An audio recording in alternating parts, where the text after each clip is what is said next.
Saint Bonaventure by Father Laurence Costelloe. Chapter 13, The Cardinalate. Soon after his election to the papacy, Gregory X decided to hold a general council at Lyon. He directed Bonaventure to undertake the preparation of the various matters to be discussed. Amongst all those who might cooperate for the success of the council, the Pope perceived that there was no one more capable than our saint. His authority was great, and his influence was widespread.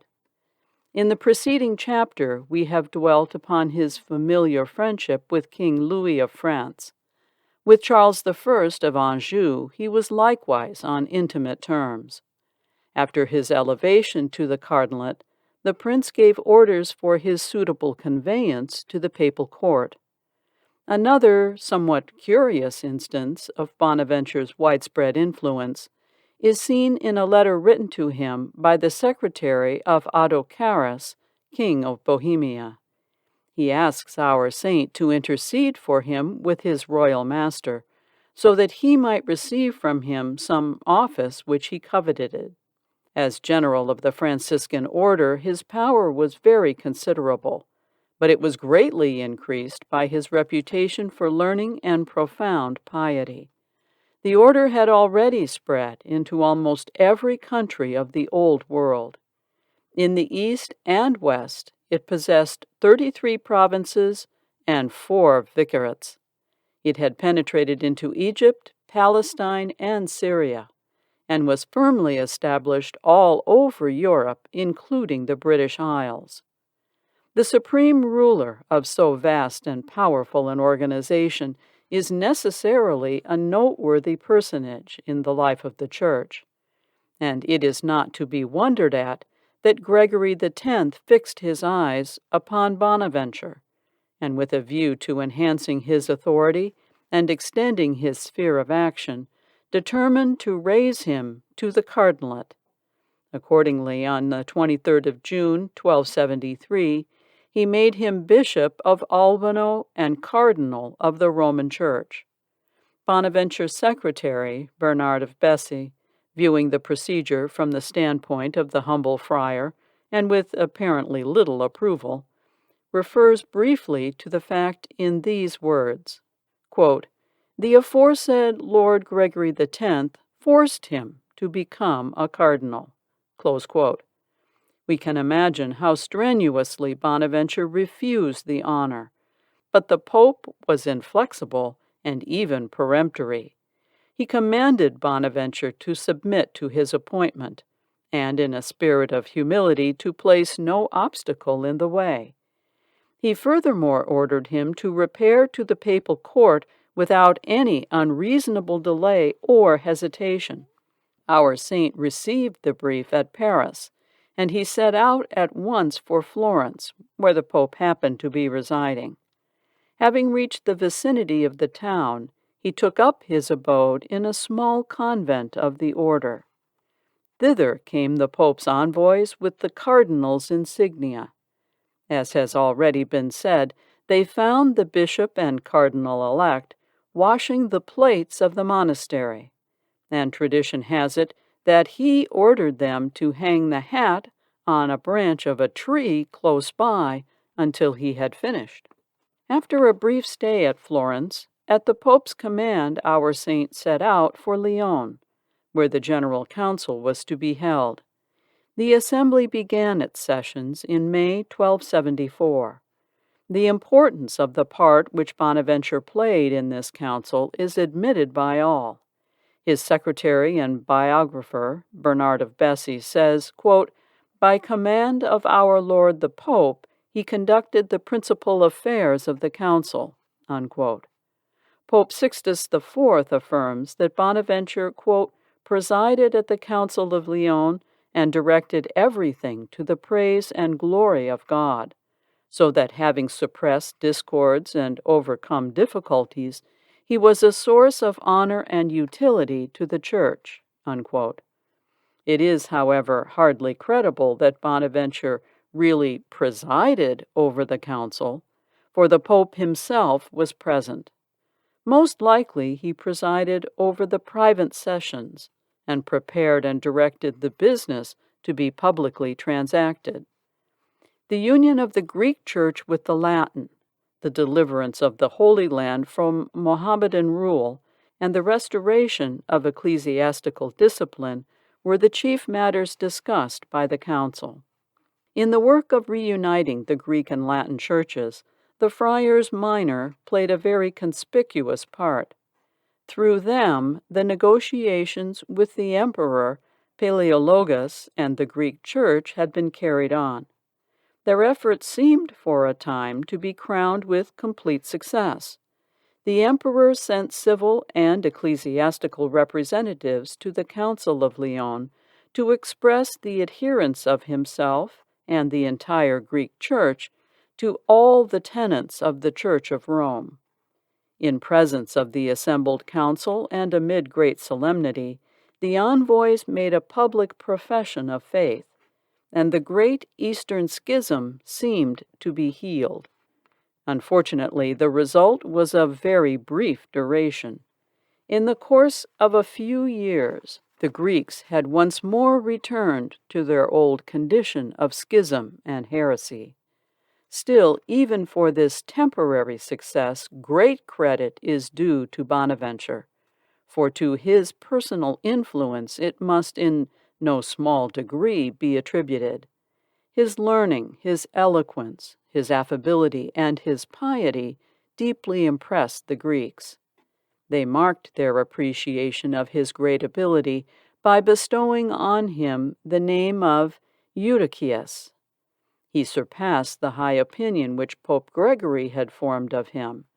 His extraordinary gifts filled the whole council with admiration. The facility and precision of his diction, the prudence and moderation of his counsel, the breadth and depth of his learning, his skill in controversy, and his wonderful power of dispatching most weighty matters made him the most prominent figure in the whole of the assembly. At the same time, his humility and meekness, and the cheerful sweetness of his disposition, won all hearts. His words were listened to with sympathetic attention, and never failed to produce the desired effect. It is recorded that he preached twice during the council. First, when it was officially announced that the Greeks were sending representatives to Lyon, and secondly, when the reunion had been accomplished. A large number of his sermons are extant, but amongst them is not found either of these discourses. Whilst our gaze is fixed on Bonaventure as the central figure in that grand assembly of the Christian Church, we can read with interest the pen portrait of him left to us by an old chronicler. This writer, after insisting at much length on the spiritual endowments of the saint, continues thus, quote, "Such beauty of soul was matched by exterior comeliness, of imposing appearance, tall in stature, and with a certain nobility of bearing. His features were handsome and of serious expression. His words were calm, and his conversation kind and gentle. He rarely suffered from ill health. His disposition was more than admirable. His appearance cannot be described other than like that of an angel sent from heaven. For in his day there was no one more beautiful, holier, or more wise. Such affability and grace shone forth in his countenance, that he was to all not only an object of love, but of admiration. Those who once beheld him felt themselves drawn instinctively to admire and venerate him as one especially designed to further the interests of religion." Unquote. The description is evidently that of an ardent admirer of Bonaventure, but making all due allowance for its palpable exaggerations, we are justified in believing that the personal appearance of the saint must have been impressive and attractive in no ordinary degree. This seems to have been a characteristic of many of the saints, although their biographers, imbued with the peculiar aesthetical notion that unsightliness of body is somehow necessarily associated with beauty and excellence of soul, usually discard all reference to bodily endowments. In his labors at the council, our saint was ably seconded by two other Franciscans, Regaldi, Archbishop of Rouen, and Paul, Bishop of Tripolis. Their prominence and the authority they wielded seem to have excited a certain amount of jealousy among their contemporaries. Thus we find them referred to in the following satirical triplet. Bonaventure, Rouen, and Tripolitane dispense papal laws, and unmindful remain of their order, which scorns all honors as vain. This suggests the question, how can we reconcile the acceptance of ecclesiastical dignities with the spirit of St. Francis and the profession of his rule? Many answers might be given, but I believe the following to be the most satisfactory. The leading principle of the Franciscan rule is obedience to the Pope, the supreme authority in all things spiritual. Hence, submission to what he commands cannot be a violation of the Franciscan spirit. Like every other religious development of human origin, the Order of St. Francis is entirely subject to the authority of the head of the Church. He can modify it in its constitution and in its members as circumstances may demand. Non-Catholic writers, and even Catholics, sometimes lose sight of this. They seem to think that the rule of Francis possesses some species of supreme and absolute authority which no power on earth can or ought to interfere with. This assumption is utterly false. None would have more emphatically rejected it than St. Francis himself.